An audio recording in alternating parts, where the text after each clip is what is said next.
Ready? Okay. All right. Good evening.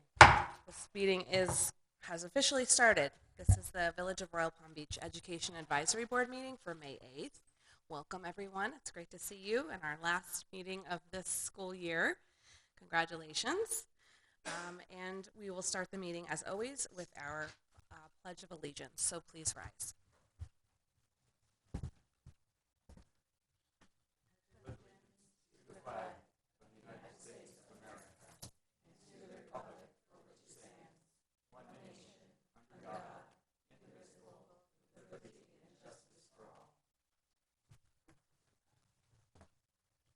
Okay, thank you.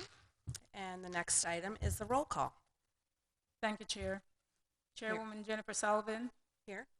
Nancy Panay, Kathleen Greer, Erin Franklin, Paula Wilson, Dolores Robinson, Javier Rivas, and Councilman Jeff Amara. Here. Okay, great.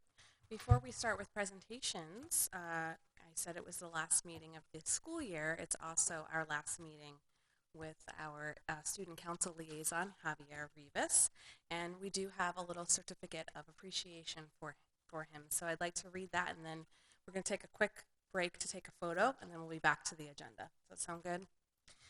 Okay. So this says, the Village of Royal Palm Beach Certificate of Appreciation presented to Javier Rivas. He is hereby recognized and applauded for the unselfish contribution of his time and dedicated service to the Village of Royal Palm Beach, serving on the Education Advisory Board. Given with gratitude and heartfelt thanks this 8th day of May, 2023, by the Mayor of the Village of Royal Palm Beach, on behalf of the Village Council and all citizens of the village. Signed by our Mayor, Fred Pinto. So thank you very much, Javier. Can everyone give him a round of applause? Thank you. We've really enjoyed having you on this committee. Thank you. Thank you very much. All right. He'll give his report later.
Okay, thank you.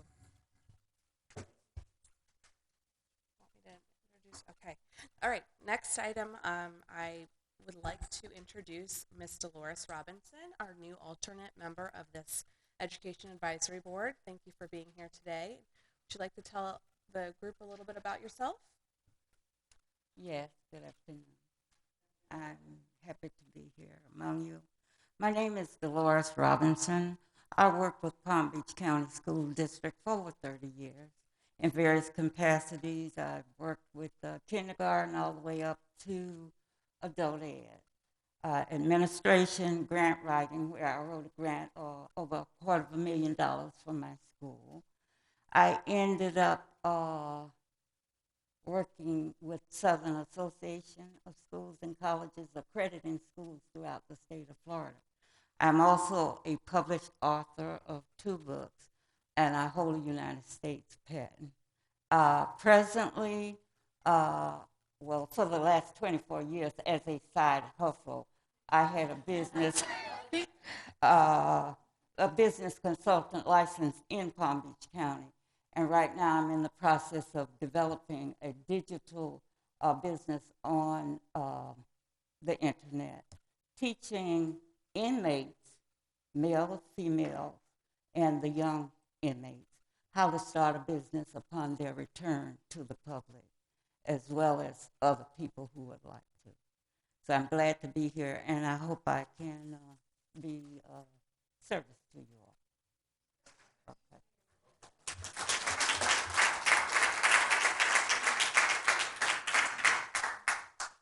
Thank you, Ms. Robinson. Okay, we also added to our agenda a legislative update. We were happy to be able to squeeze that in today, and I believe, Mr. Bogus, you're here for that? Okay, please join us. Okay, great, thank you.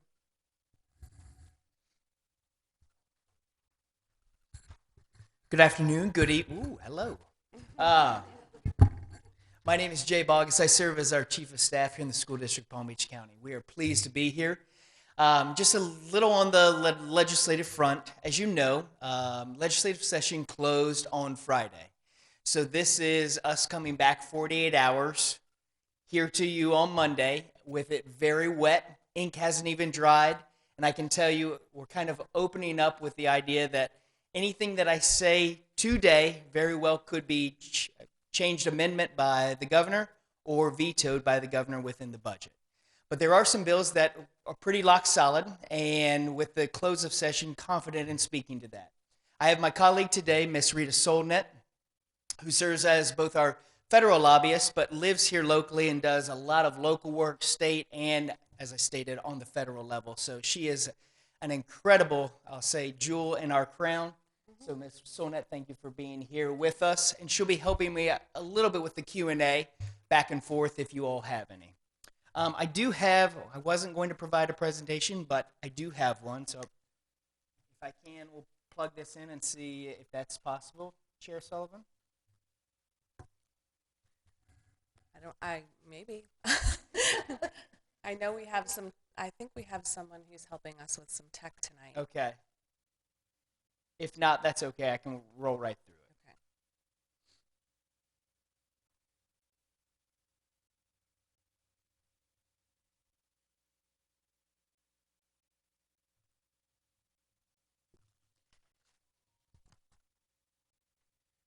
We're getting the error. It's never a good start. You're okay. Oh, we're going to keep going.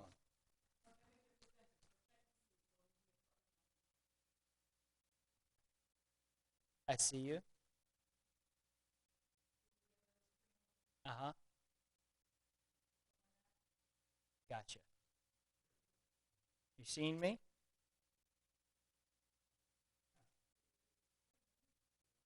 Okay, that's good.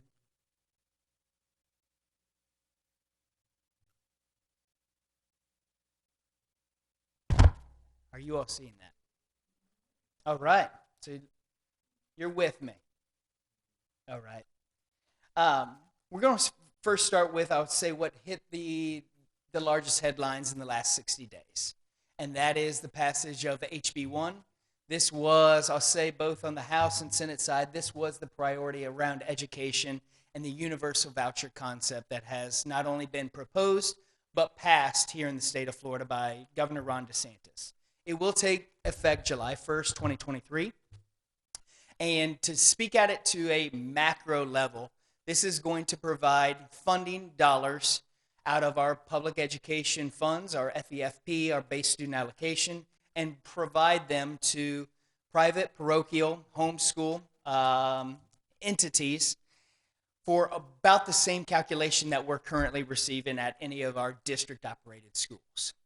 I will say that I believe that this changed the landscape of public education moving forward. We are now, as a state, the leader in this concept of voucher systems. Arizona prior to this was, and this further, I'll say, expands those opportunities, even surpassing Arizona. Every Florida student is eligible for state-backed vouchers that could be used for, as I stated, private school tuition.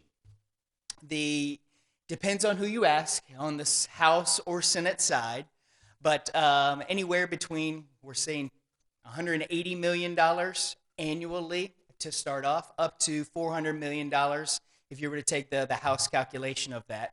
Long and short, is it going to have financial impact to the school district of Palm Beach County? Yes. There are approximately 10,000 private school students sitting in a private school right now, and if you were to calculate the 8,000 or roughly 83, perhaps 8,700 if you tag on all the other aspects, the simple math comes to that. That's not to say that other students couldn't then go to a private or parochial or even the homeschool concept as part of this. What I'm here today is not to paint the doom and gloom around this bill, though. You see on this slide that we are your best choice, that this is an A-rated system of schools with a 92.8% graduation rate, and the principals in this room today and the teachers in our classroom are what make that consistently. That's not changing. That we have the most credentialed teachers, we have the best leadership, we have tax referendum dollars, we have all the things that make us who we are. That's not changing. So when we say we are your best choice, believe that, because we believe that we are superior in so many other attributes. That is this going to have financial impact? Yes. But does that mean that we're going to go out and close our doors and say, hey, we're not doing this anymore? No, because that is who we are, and that's what we continue to provide. The next one we have for you is HB 1259 and SB 1328. This is about capital school or charter school capital outlay funding. To put it succinctly, capital outlay is the infrastructure aspects that help provide maintenance, upgrades, help us to build schools, keep them up to date, do all the things that come with infrastructure. Charter schools, since 1996 when they were developed, have not had access to these dollars. This legislative change now makes that available. It is over the course, it's a phased-in approach over the next 10 years, and we're looking at a cost impact of nearly $468 million over the next 10 years. There is heavy fiscal implication that comes with this bill that will then, again, transfer dollars that were coming to 67 school districts and now being allotted to the multiple charters that are throughout our state. The third bill is the expanded Parent Bill of Rights. This started last year, as we know. I won't go back into all those details, but this does expand what the Parents' Bill of Rights provides. It provides provisions around materials relating to reproductive health, materials around classroom libraries, which you can and cannot have, revises provisions for parental objections and how you go through this objection process. And the last prohibits the use of certain titles or pronouns by faculty with students. Much of this is aligned to the biological sex at birth concept, and as a result, this is part of this bill. I've got three more. The next one, I can say that as a parent, I have 5 children, and this, I'll say, makes sense to us as parents, but for us as, I'll say, district leadership, it's going to be a work through. Here it is, that it requires the instructional day for middle school students to begin no earlier than 8 a.m. and requires the instructional day for high school students to begin no earlier than 8:30 a.m. I've heard this, I'll say I've been in this public education business for nearly 18 years now, and this has always been a conversation topic. They have passed this bill, and we have 2 years to implement, so 2026 is essentially the school year that this would go into effect. And when we look at this, I say that it will be, we've got to work through it because currently we're struggling to get bus drivers as it is. And the current structure is based on a tiered system that you drop off and then you reroute and then you run through. This will flip everything that we currently know, and we've got to work through this with innovative ideas and fresh eyes. So know that that's on the horizon. We will be in compliance, but these are things administrative that we are going to have to look at differently. The next one, HB 31, SB 94, partisan elections for district school board members. This one has gotten some attraction and attention, but the biggest piece is last year they put term limits on a school board to 12 years. Now this year, legislature came back and now it's down to 8 years. So this is a key piece. Now, does it mean that it goes into effect? No, it does not. It means that it has to go for a constitutional amendment in the general election of 2024. So it doesn't mean that it's in effect, does mean that it has passed the legislature, but now will go to the voters and would require a 60% vote to change the Florida Constitution in order for this to happen. And last and certainly not least in this legislative session, again, I'm hitting the high points for all of us, is the Florida retirement system. This was a slated priority for our school board and something I know Ms. Marcia Andrews was very adamant and vigorous in talking about. How do we get our teachers to stay with us? How do we recruit and retain? What are all the aspects that come with that? And I will say this is a positive piece for our not only Florida retirement system, but for those that are, I'll say, approaching that retirement age or number of years in drop. The biggest part of this is that it's going to extend your drop opportunity from 60 months to 96 months. So we could get this individual for 3 more years. I've always talked about it. If you have passion and you want to be with our children, I need more of that. So I want you in our classrooms. This gives us that opportunity as opposed to the hard stop. If you've already entered into drop, would give you 96 more months. There are some other aspects for us as employees that are beneficial, includes the employer contribution. However, I say that as the employee, but at the same time as the employer, that's more that's being asked of us as a school district. So I kind of pause, and as always, stay in touch with us. Here's our opportunity to do so. And as we open up and close, this school district is based on a mission statement of educate, affirm, and inspire. That's what we believe. That's who we are to our core, and we serve our children daily with that mission. So I open up to Q&A with this commission. Thank you. That Yes, was ma'am. very, I appreciate the high level and the recap. A lot has happened in this session. I'm hoping maybe we can just go back and maybe ask some questions specifically on these 5 bills. The first one with the voucher, I know I have some questions, and then I can open it up to Certainly. my colleagues. Since this goes into effect July 1, I'm wondering like what that process would be for parents, and then also if there was any research or data that indicated how many in Palm Beach County, but specifically in Royal Palm Beach, may or may not want to have this voucher program, like if there's any indication of what that percentage might look like next year for the new school year. I'll take the first part, Okay. and then I'll do my best at the second. Okay. So the first part is they're going to play off the Florida Empowerment Scholarship that's already in effect. The idea is an educational savings account concept that either the private school would already receive or that they would have to then sign up to receive those dollars. If you're a homeschool family, that savings account would then be, you would have to show proof, and there's a sign up with the state.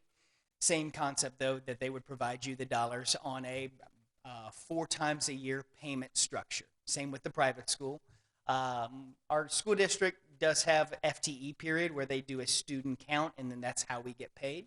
This is a 4 times a year kind of payment structure, and would flow through the already existing Florida Empowerment Scholarship that they have established. So I'll say this, many of our private schools already are accepting this FES, or some refer to, there's another one called Step Up. They're a little different when it comes to where you fall on federal poverty lines and who's eligible and that kind of stuff. But long and short, these are 2 funding models that the state has already created that are now going to be part of this universal voucher concept. And as a parent, they would just go to a private school and indicate that they were would- interested, and they would be shown the process for that. That's correct. Okay.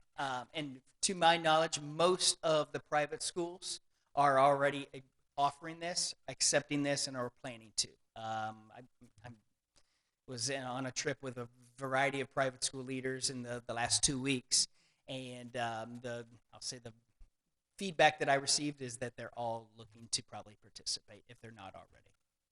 And I guess the second part of my question, which was my first part, but just how that will impact our students here in Royal Palm Beach and our public schools. Sure. If we have any of that information yet. I don't have granular data as to the number of students in Royal Palm that are attending or choosing not to. But like I said, roughly about 10,000 students, plus or minus, are already in a private school. That's where we see the greatest impact right off the bat.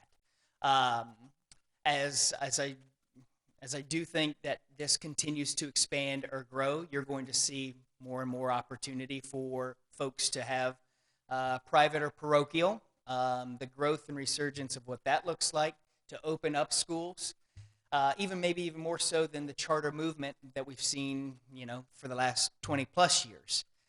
This doesn't have a lot of opening up regulation or even anything that comes tied with it, other than if you have a school, they get paid to come to your school.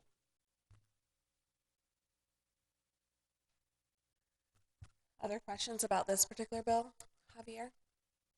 You stated you stated something about online school, if I'm not mistaken.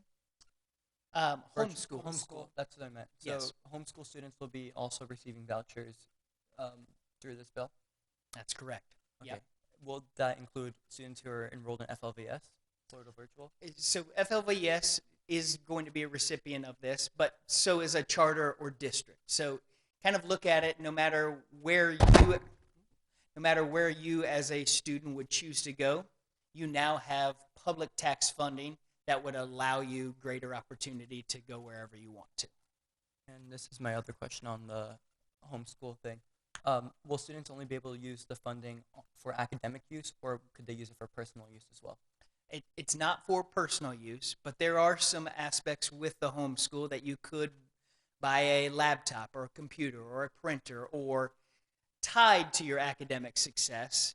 So I don't think anyone would categorize that as personal use, but I think you get kind of how that would play out.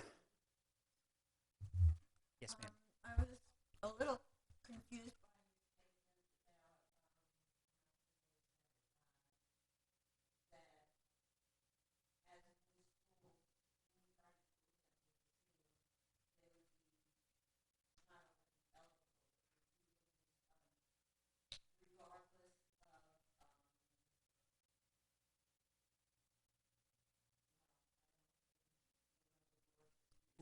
Probably regulation.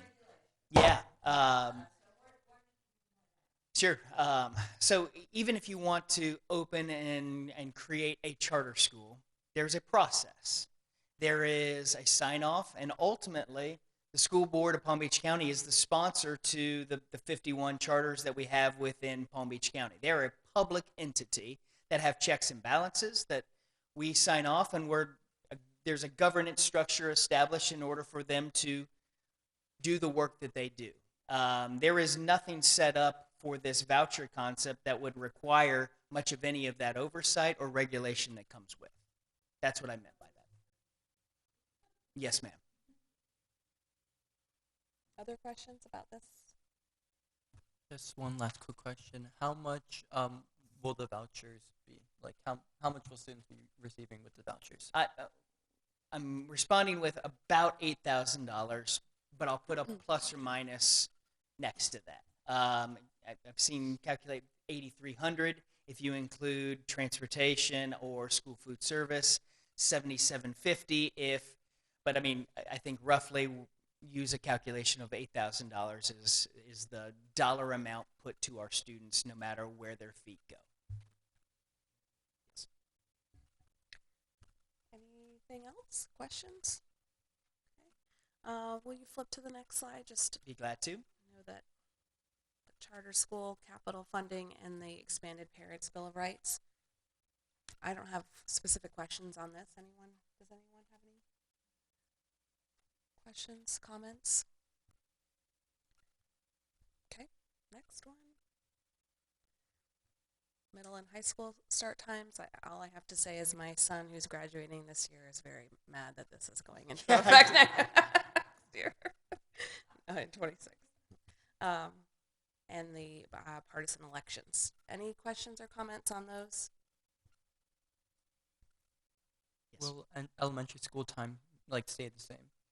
Yeah, they didn't provide it for elementary, but I think I use the word we've got to look with fresh eyes and be innovative in this concept because I don't see necessarily how we're going to run middle school at 8 and high school at 8:30 and still have start times for elementary at 8 as well. I don't have that many bus drivers, and we don't have a fleet necessarily that's going to be able to do that.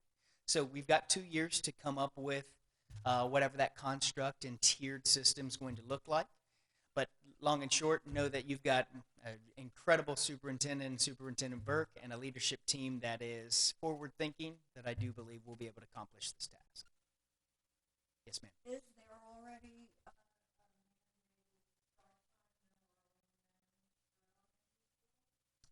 That's a good question. 7:30, Ms. Pena.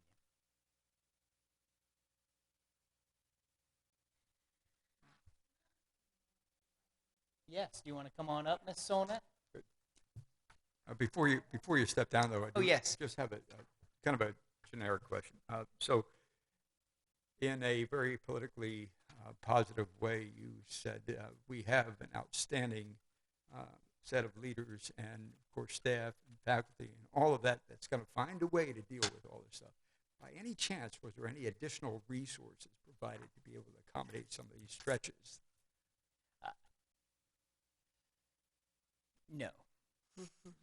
There is and I say that only because they did add one line item category or one line item budget for this first year. It's a 1 year. Now, it doesn't mean that it couldn't continue to. That if the legislature got the calculation wrong or off on what they are forecasting as the impact to this voucher, then there is a catch-all of I want to say $350 million as a gap. But how we're perceiving that is, if that is the case, is this now going to be a legislative priority for every school district moving forward? In case, what does that look like, or if the forecasting is off? So, is it there? Yes. But is it actually put into the base student allocation, and have we seen increases come to the tune that we think that we're going to potentially lose? No, sir. Well, then you're going to be pulling on some of that creative approach to dealing with stuff when it comes time to budget. Yes, sir. Okay, thank you. Okay. Just Ms. Solnit? one more question about the, I did have a question about the partisan elections. When would that go to the Florida Constitution? 2024. Okay, And it takes 60%. okay, 24, thank you. Okay, one quick thing I wanted to mention, the middle school and the high school start times, they've already run a pilot program like this in Orange County, and it didn't go very well. They did it for about almost 2 years, I believe. They ran into a lot of problems with after-school sports. They had middle schools starting at like 10:15, 10:30, and that was before we had bus driver problems and bus problems. So I wanted to mention that. So if you ever wanted to, look into it more, you might want to Google Orlando to see what happened with them. Jay and I think alike because he made a comment before, and I had wanted to say the same thing. Historians, I really do believe, will look at Florida and this particular year, and they will conclude that 2023, the landscape of public education has dramatically changed. And basically what the state is now doing is that they're funding 5 separate paths to education. So they're funding public schools, private schools, Florida or virtual schools, homeschool, and of course private. But of course they need to put more money into the budget in order to do that. And The first four bills that Mr. Bogus talked about, if you add them up from what we expect the impact to be, it is somewhere in the vicinity of $600 to $850 million that we are going to lose next year alone. So I think that's really important to mention. And it's not just our district, of course. It's every district in the state of Florida. I just want to mention there's a couple of others. Mr. Bogus went through all of the very important bills. There's a few others that affect your citizens and the community. One is the union bill. I don't know. I think you might have read about the teachers' union bill. I see some heads nodding. This eliminated teachers' ability to choose to deduct their membership dues directly from their paychecks. But it also increased the level needed for unions to remain intact to 60%. So most of Florida was hovering around 40, 45%. We're actually in good shape, pretty good shape in Palm Beach County.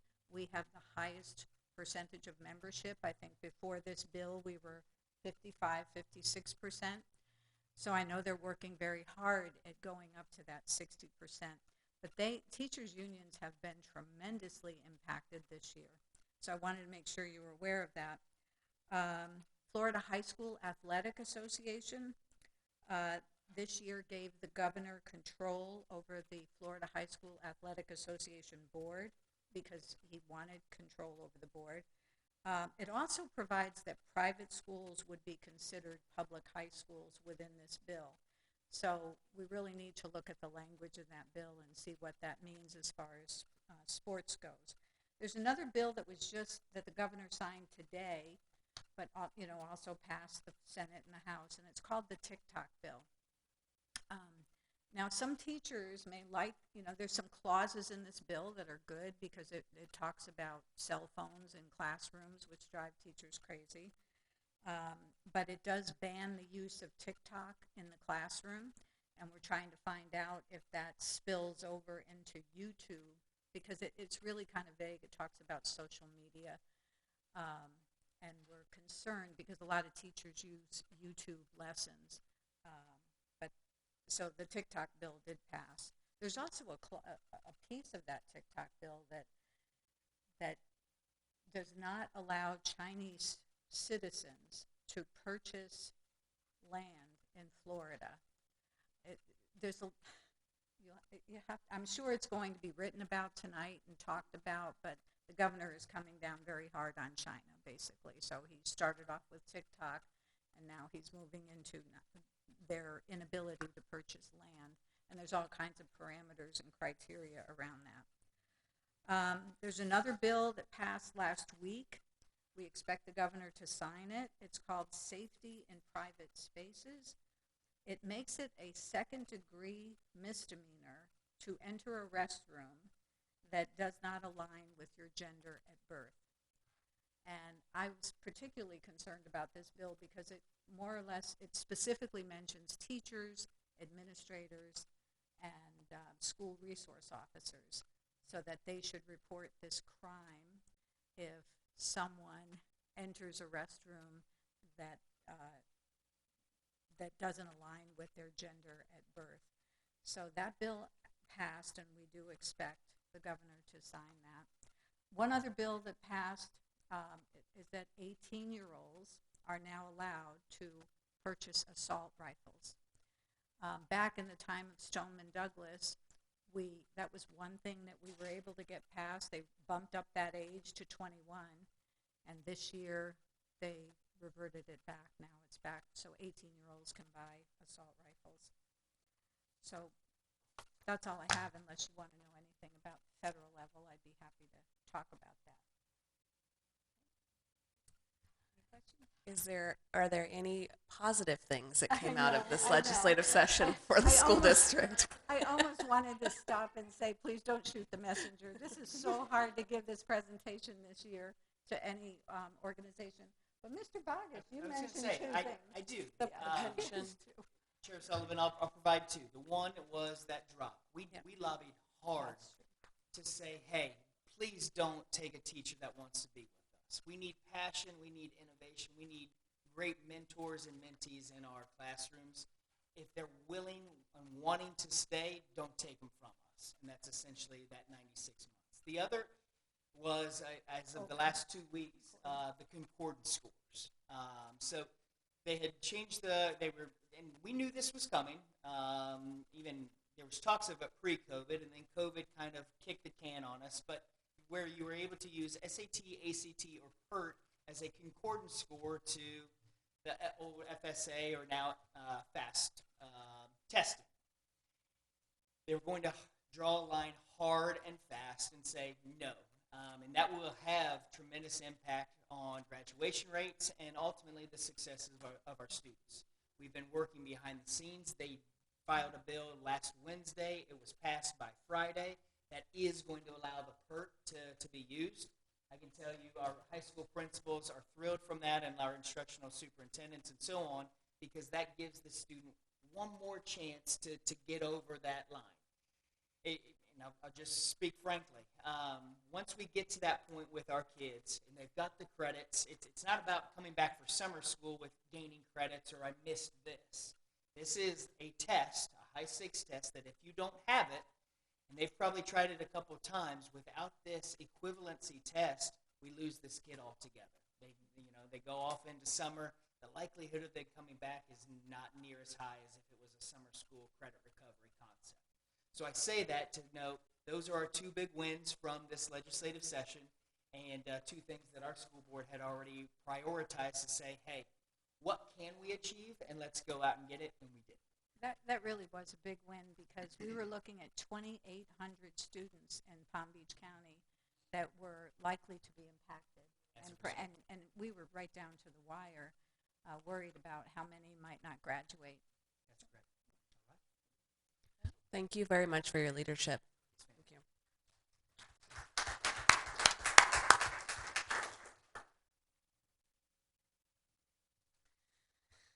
Okay, I think we have a roundup report, one of our last ones of the school year from the district. Is that right? Oh. Should be on here, right?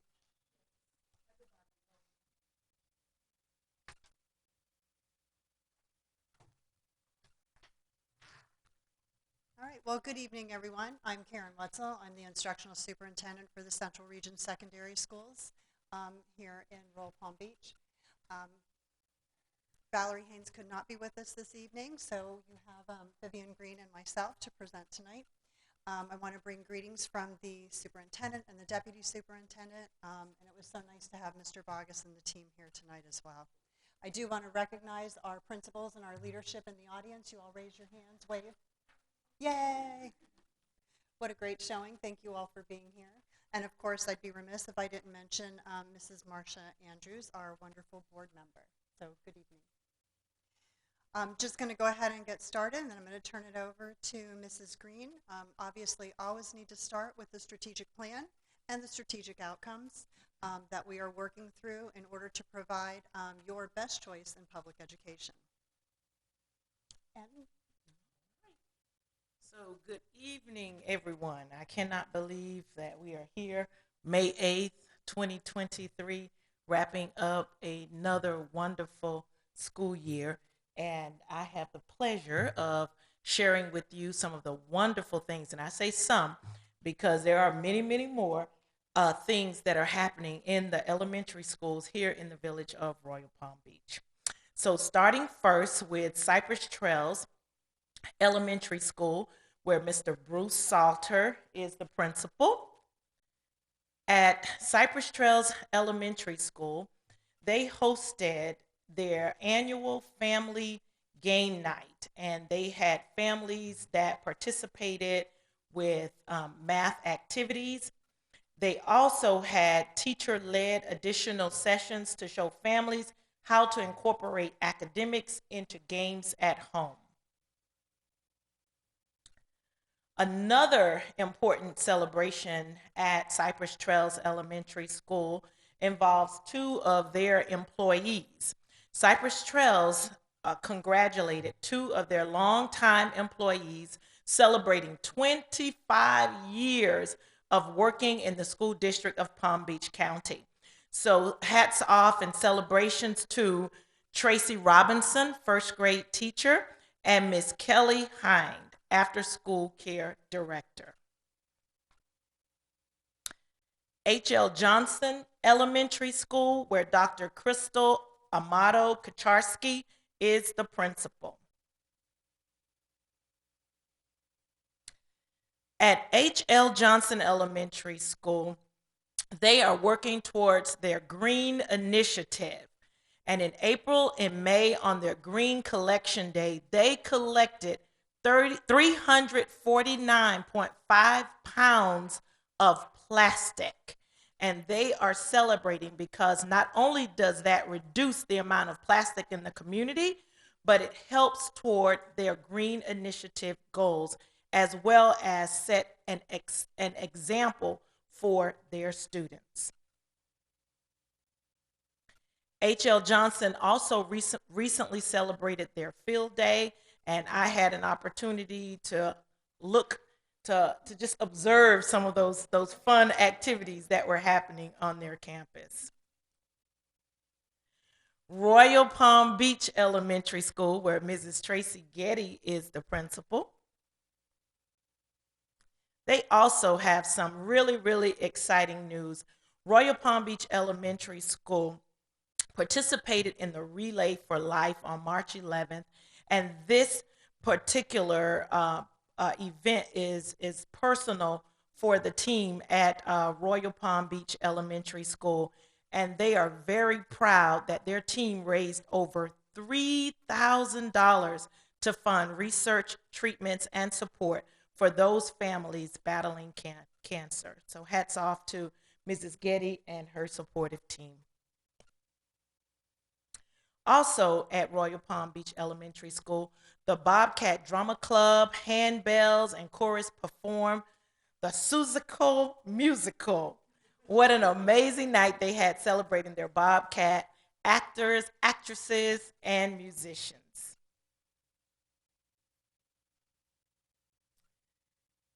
Also at Royal Palm Beach Elementary School, the PE coach, Jacob, did an amazing job planning their field day activities as well for all of their students before spring break. They're busy at Royal Palm Beach Elementary School. All three elementary schools in the village of Royal Palm Beach held their kindergarten roundup. Oh my goodness, and that was just so exciting. On Wednesday, April 12th, kindergarten readiness kits are now available for pickup when registering incoming kindergarten students. Our new Bobcats enjoyed a performance from our Bobcat cheerleaders, meeting our kindergarten teachers, touring classrooms, participating in Bobcat Kindergarten Signing Day. So our kindergartners in the village of Royal Palm Beach are ready. And that concludes our elementary school announcements. Round of applause for those elementary schools. Because without them, they wouldn't be ready for the next part of the presentation, right? So Crestwood Middle School, where Dr. Stephanie Nance is the principal, has had a really wonderful last few months too. They are the district champions in basketball. Now, for those of you that know anything about middle school, basketball is king. It is a very big deal, and to be the district champs is just amazing, and certainly permeates the school. Now, what was pretty cool about, I don't know why that's not showing it all the way through, but they did an 8th grade transition to high school night at Crestwood, and it was the Eagles and the Wildcats together. So both the high school and the middle school worked together to do the 8th grade transition night. It was unbelievable, standing room only for this transition program, and I think it's been a long time since we've had such a tight partnership. I'm just so super proud of them.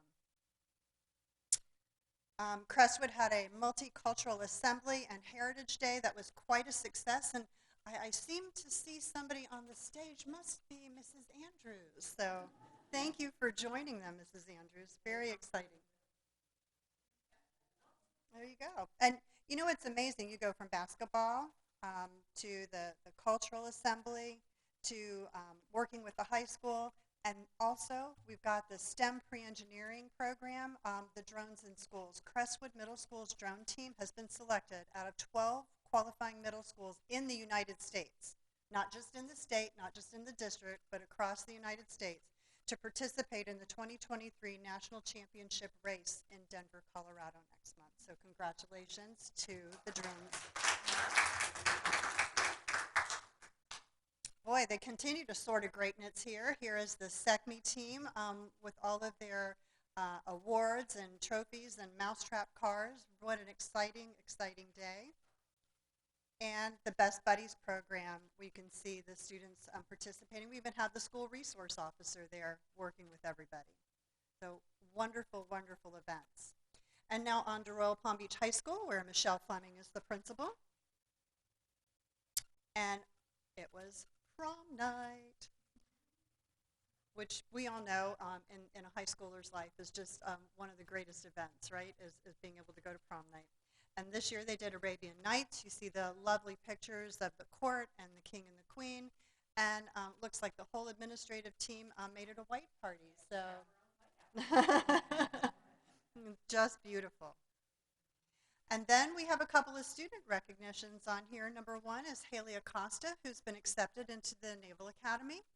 And then the CIO scholarship finalist is the Royal Palm Beach High School senior, Rajumba Gafabusa? Did I say that right? Okay. Close. Did he? That's awesome. That's so wonderful. And the CIO scholarship is a technology-based scholarships, and he's going to go to school for cybersecurity. So congratulations to both of them. And then we have some lovely photos from the Breakers from the Scholastic Achievement Foundation Scholarship Dinner with Royal Palm Beach High School's best and brightest. And then on to the Thespies. So they, their theater department went to the International Thespian competition. I believe it was in Tampa, and had a wonderful showing and wonderful events. And now it's on for Teacher Appreciation Week this week. They've got School as a Picnic with teachers like you. So I think that's quite an exciting theme for them this week. Royal Palm continues to be busy because they also celebrated National Assistant Principal Appreciation Week. The NJROTC celebrated that with them and gave a lovely breakfast. And then congratulations to Ms. Colleran, who is being honored as the Mad Scientist Awards at the Cox Science Center and Aquarium. So lots of award-winning students and teachers and great events in the secondary schools. And again, like Mr. Baga said, stay in touch. Our numbers are on there if you need us at any point in time. Questions? Awesome. Thank you. I do have a comment. One of the things that's not in here was the Navy Junior ROTC ball that they did, the military ball. Was it out? Oh, was that right? Oh, okay. Well, I mean, I had such a good time there. It was fantastic. I just wanted to brag about what a wonderful job the chief is doing, Chief Sandoval, with that organization. It's really grown it into something super special, as in part evidenced by the Naval Academy recipient. So that's fantastic. And congratulations to everybody on that. Oh, by the way, Ms. Andrews, who was the guy standing on the stage with you? Oh. Just saying. Just saying. Okay. Anyway. Okay, I'm in trouble. I'm so sorry. It's all right. Just kidding. Yes. Thank you. Okay, thank you for that presentation. Very exciting. All right, we're down to the end of our agenda, and I have the chair's initiative. So I just wanted to share that the committee met on Saturday and interviewed the 13 applicants for the Village of Royal Palm Beach Scholarship. It was a great experience. I hope everyone felt that way. I think we all did. All of them very deserving. We got to choose 10, and they will be notified in the mail this week, and then will be presenting the scholarships formally at the village council meeting on May 18th, I believe. So very excited about that, and thank you for encouraging your students to apply. All right, and our favorite part of this meeting, the student council report with Javier. So my student council report's going to be a little held off for a second because I spoke with some of the members on the board last meeting, and I said I was going to bring in the person who would be taking my spot, I will be passing the torch on to. We had a lot of great people running for the position, but I'm so happy with the choice because I know she's going to do a great job. So Jennifer Larson was just elected today, student body president. So Jennifer Larson. Good evening, everyone. My name is Jenna Larson, and I've been a member of Student Council since my freshman year. Starting as a representative and working my way up to student body historian, as well as a member of the executive board, I've learned a lot about what it takes to be a leader, as well as several leadership characteristics such as communication,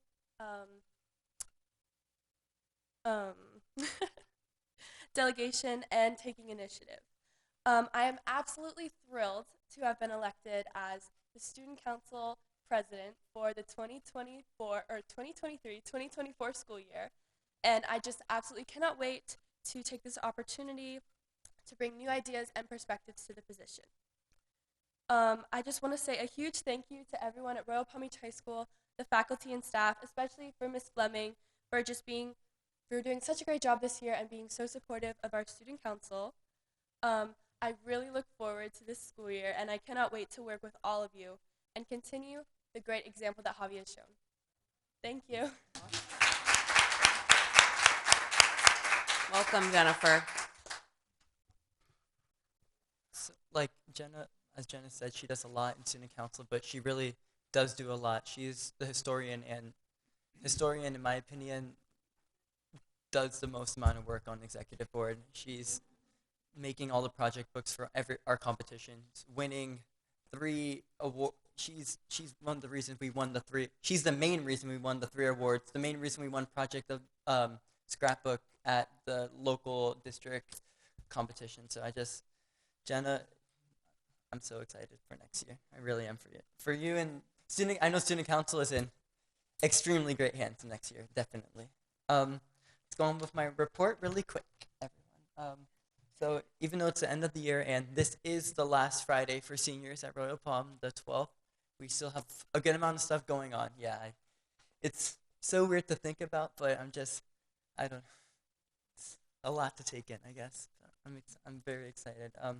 So last month on the 20th, if I'm not mistaken, we went to the county banquet for the student councils in Palm Beach County, and Karina Balkarim, one of our student council, she was the junior class president last year. She ran for the county vice president, and she ended up winning. So we have another person representing the county within our student council. So if I spoke about this a little bit earlier, but Riley Manuel and Sydney Greenway Matthew won the district vice president. So we have positions in both the district as well as in county and our student council. That's a great way for our council to get exposure and just put our word and allows us to have a voice within our county and district. Our student council, senior vice president, Nadia Teddy, and senior treasurer, Destiny Williams, created a spirit week for the last week of school. This is something they're very passionate about. They're the seniors, so this is what they want. And Nadia Teddy runs our senior page on the Instagram, and she just wants our year to go out with a bang and make it the best that it can. So we created Spirit Week. Today's day was dress as your take a look back day. So you would recreate a photo from your childhood. I know y'all probably can't see mine. I recreated my photo when I was in Colombia with my sombrero and my poncho on. It's a little far away, but I recreated that one. I found that one on my mom's Instagram last night. Tomorrow will be Zoom day. So when we were on school, we all went the virtual year. So it's going to be professional on the top and Zoom on the bottom. So that's going to be an exciting day. Yeah.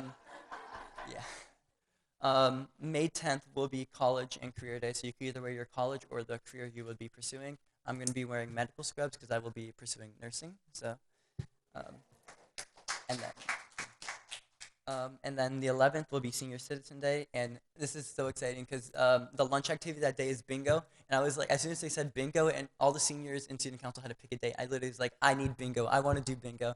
So the Best Buddies advisor actually has a bingo set, and I was like, as soon as I found out, I went up to her. I was like, I need your bingo set on this day, and she was like, okay.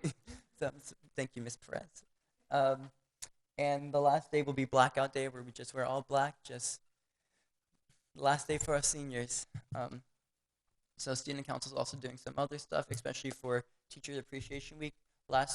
And Staff Appreciation Week, we gave our lunch staff all gave all our lunch staff a note that said we hit the lotto, and then there's a lottery ticket on the back of it for them because, like, we love our staff, we love our administration, we love our guidance counselors, but the lunch ladies, like, they definitely have it. They have such a huge impact because you see them every day. You go to them. For me, I go to them for breakfast and for lunch, and they just know me. They know who I am. It's awesome to give back to them because they definitely do a lot for us. They do a great amount for us. And then the last, and I think one of the most important parts were student council elections just happened today. So on the 8th, I went to all the candidates running for student body president. I said, on the 8th, your day has to be clear because I want to bring you in here. So literally elections happened this morning, and then already starting your job. We had a lot of great people running for positions, and although not everyone won, I know they'll still have a great impact. You don't have to hold the highest position to have an impact in student government.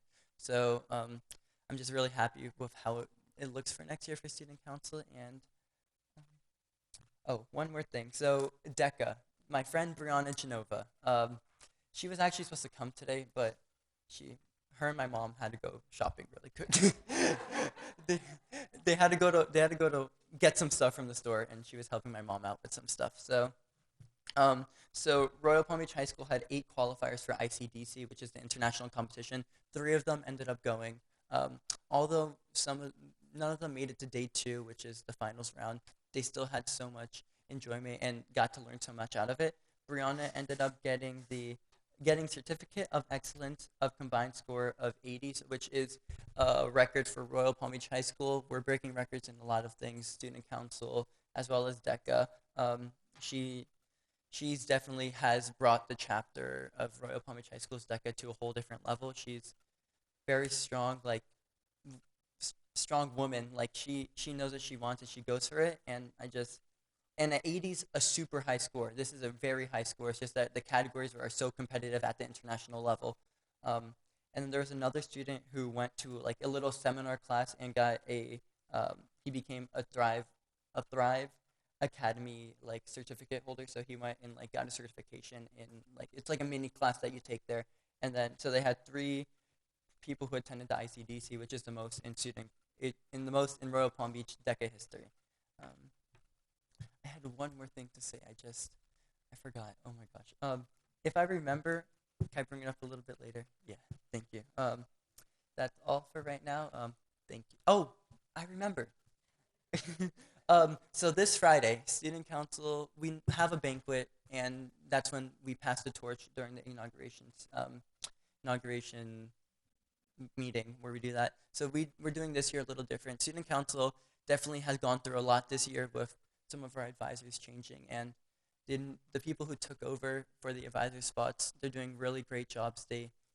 They're just awesome. Mrs. Sleek and Mrs. Benedict, on top of everything else they do at the school, just allowing them to take us in and become our sponsors for the year. I was super happy with them. Like, they really didn't have to do that, but they definitely allowed student council to do a lot. And on top of that, administration and everyone at our school just allowing student council to have many different events at our school and host all this stuff. Obviously, sometimes we don't get stuff approved, so we have to find our in the middle for that. But definitely them trying their best to allow our ideas to come to life and just happen at our school.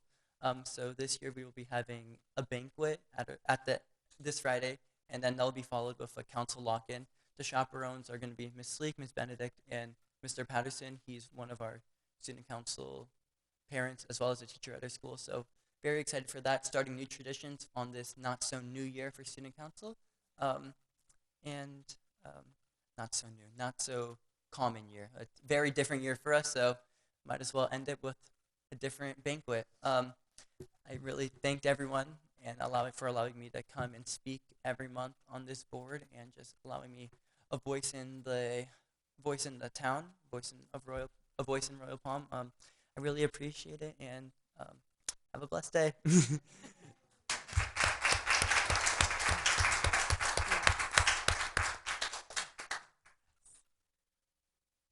And I apologize, I forgot to introduce one of the most important people in the room who would like to speak tonight, Mrs. Marcia Andrews, our board member.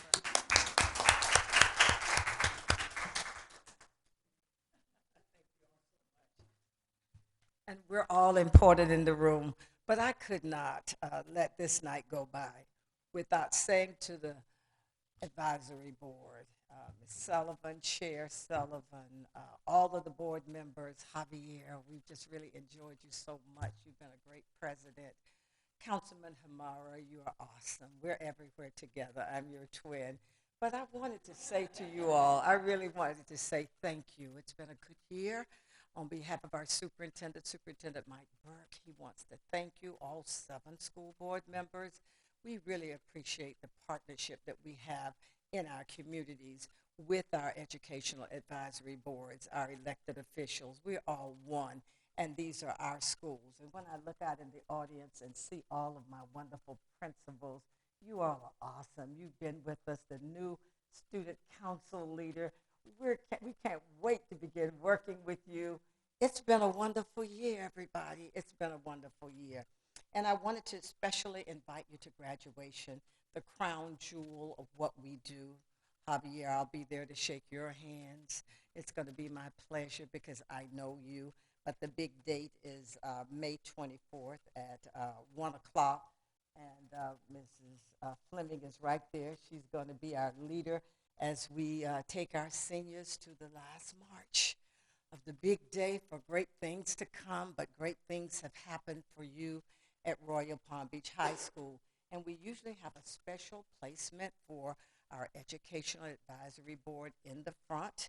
So we want you to be with us up front and personal so that the superintendent, as well as all of the students, can see who you are and what you've done to help them get to this point in their lives. So I'm sure Ms. Wetzel and Ms. Fleming, Principal Fleming, will make sure that everything's just in place for you all so you can feel special as we look at our beautiful graduates going on out into life, to college, to careers, to the military, to whatever they choose to do.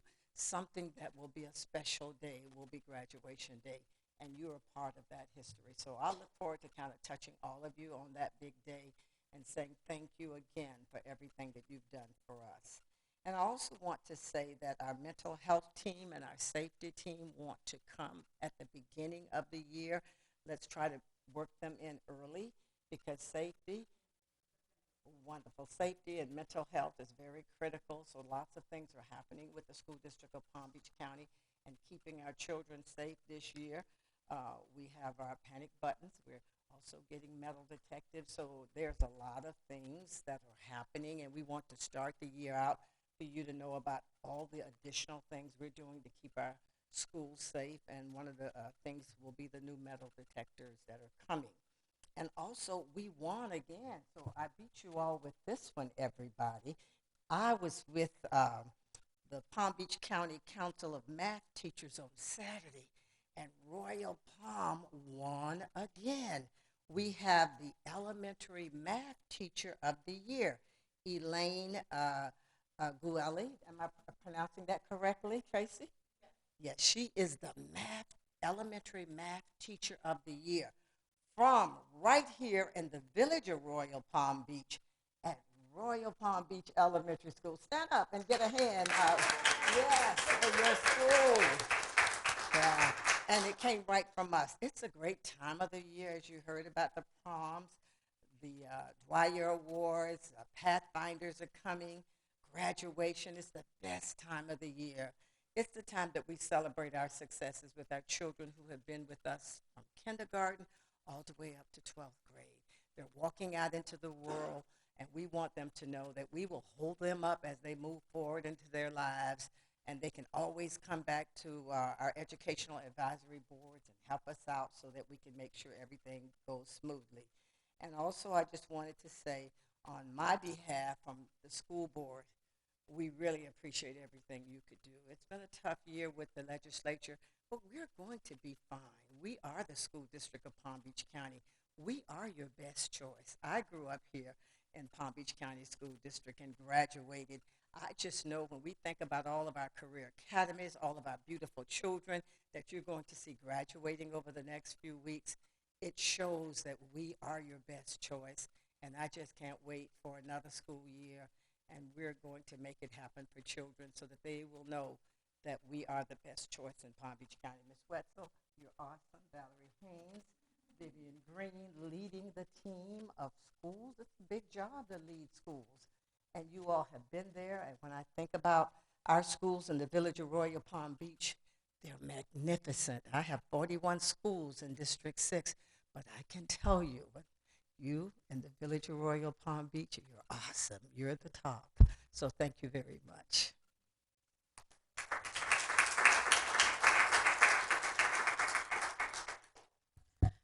Okay, winding down, statements from the public.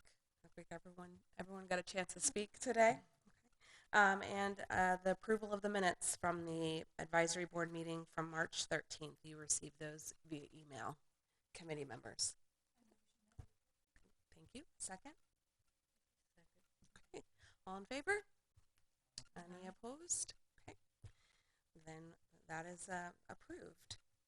And I think that is, anyone else have anything before we close? And I hit the gavel for the last time until August 14th.